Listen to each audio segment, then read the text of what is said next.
আসসালামু আলাইকুম বন্ধুরা, কেমন আছেন সবাই? আজকে আমি একটা নতুন রেসিপি নিয়ে আসলাম, ডিম দিয়ে পেঁপে।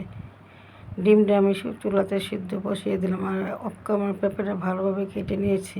এখানে পেঁপেটা আমি কীভাবে কেটে নিয়েছি। এবার একটা মশলা বানিয়ে নেব। মিক্সিতে দিয়ে দিলাম 2টা পেঁয়াজ আর 4টা কাঁচামরিচ দিয়ে ভালোভাবে ব্লেন্ড করে নেব।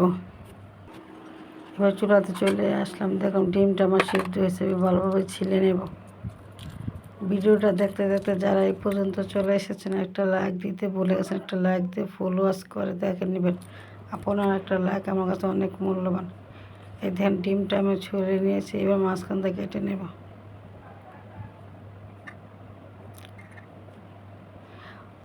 ভিডিওটা যারা নতুন পুরাতন বন্ধু আছেন, ভিডিওটা কোনো অংশ যদি ভালো লেগে থাকে লাইক কমেন্ট সাবস্ক্রাইব করে পাশে থেকে বেল আইকন বাজিয়ে দেব।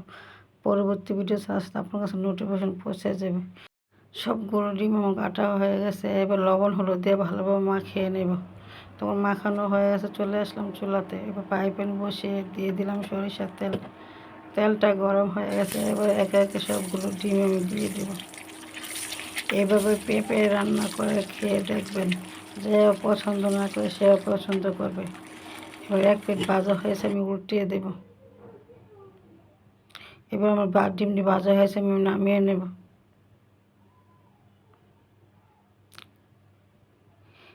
এই পেঁপে তরকারি এত যে মজা, খেলে বুঝতে পারবেন। এবার আমি ওই তেলে দিয়ে দিলাম একটা আলু, ছোটো ছোটো করে কেটে নিয়েছি। লবণ হলুদ দিয়ে ভালোভাবে একটু ভেজে নেব। এবার একটু ঢাকনা দিয়ে ঢেকে দেবো, একটু হালকা সিদ্ধ হওয়ার জন্য। ঢাকনা খুললে আমি আবার একটু নেড়ে চেড়ে দেবো। আলুটা আমার ভাজা হয়েছে, আমি নামিয়ে নেব। ওই তেলে দিয়ে দিলাম পেস্ট করা মশলাটা, দিয়ে আমি ভালোভাবে নেড়ে চেড়ে ভেজে নেব 2 মিনিট। এই যে ভালোভাবে ভাজা হয়ে গেছে, এবার দিয়ে দিলাম আদা রসুন, দিয়ে আমি আবার 1 মিনিট ভেজে নেব কাঁচা গন্ধ চলে যাওয়ার জন্য। মশলাটা আমার ভাজা হয়েছে, এবার দিলাম 1 চামচ হলুদ গুঁড়া, 1 চামচ জিরার গুঁড়া, 1 চামচ ধনিয়া গুঁড়া, 1 চামচ মরিচ গুঁড়া, আর দিয়ে দিলাম পরিমাণ মতন লবণ। দিয়ে ভালোভাবে আমি কষিয়ে নেব। আর মশলাটা যেন পুড়ে না যায়, দিয়ে দিলাম অল্প একটু পানি। পানিটা দিয়ে আমি ভালোভাবে 2 মিনিট কষিয়ে নেব। এই মশলাটা যত কষাবেন তরকারিটা খেতে তত দারুণ লাগবে। এভাবে একবার বানিয়ে দেখবেন, ছোটো বড়ো সবাই প্রশংসা করবে আপনার। এবার দিয়ে দিলাম পেঁপেটা দিয়ে আমি ভালোভাবে নেড়ে চেড়ে দেব। দিয়ে এবার ঢাকনা দিয়ে ঢেকে দিব, দিয়ে আমি 5 মিনিট কষিয়ে নেব।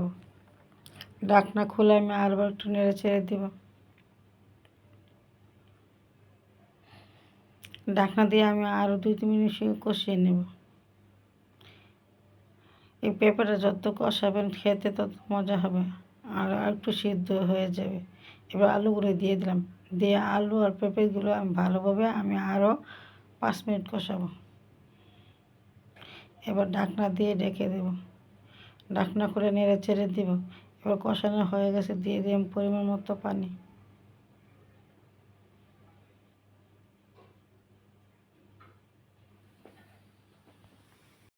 এবার ঢাকনা দিয়ে ঢেকে দেব, দিয়ে আমি 10 মিনিট সিদ্ধ করে নেব। এবার দিয়ে দিলাম ডিমগুলো, দিয়ে দেব উপর দিয়ে।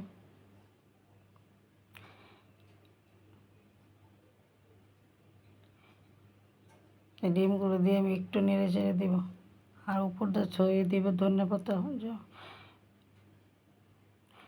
পাতাটা দিয়ে আমি আর একটু নেড়ে চেড়ে দেব। এবার ঢাকনা দিয়ে ঢেকে দেব। তরকারিটা আমার প্রায় হয়ে গেছে, এবার নামিয়ে নিলাম। দেখেন তরকারির কালারটা কত সুন্দর হয়েছে। এবার আমি নামিয়ে নিলাম।